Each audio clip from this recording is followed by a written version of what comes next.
Amigo, amigo, qué linda palabra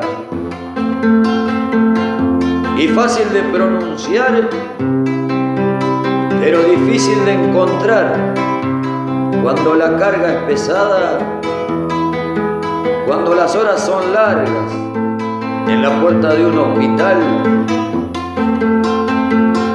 cuando la vida te trata mal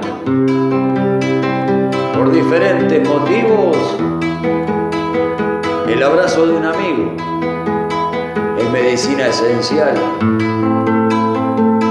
Amigos de fin de semana, de cervezas de jolgorio, siempre más que en un velorio, porque son otras las ganas, o el que te llama una mañana solamente para ver cómo estás, demostrando que le importás.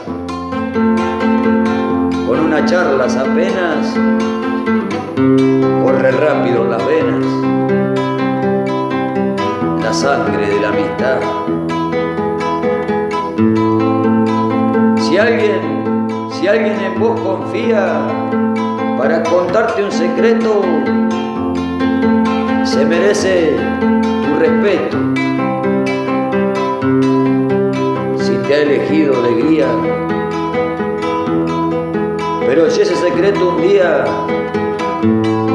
se empieza a divulgar, te tendrás que replantear, pues como amigo fallaste si de tu boca soltaste lo que juraste guardar. Hay amigos consejeros como amigos que te escuchan, que se suman a la lucha haciéndote de laderos, pero los hay traicioneros que aprovechan la ocasión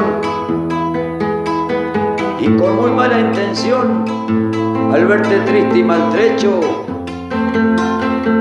quieren sacar provecho, y esos no tienen perdón. También existe la amistad entre el hombre y la mujer, si con sano proceder crecen lazos de amistad. La palabra sinceridad tampoco puede faltar, y no es lo mismo contar tus problemas a un conocido que contárselo a un amigo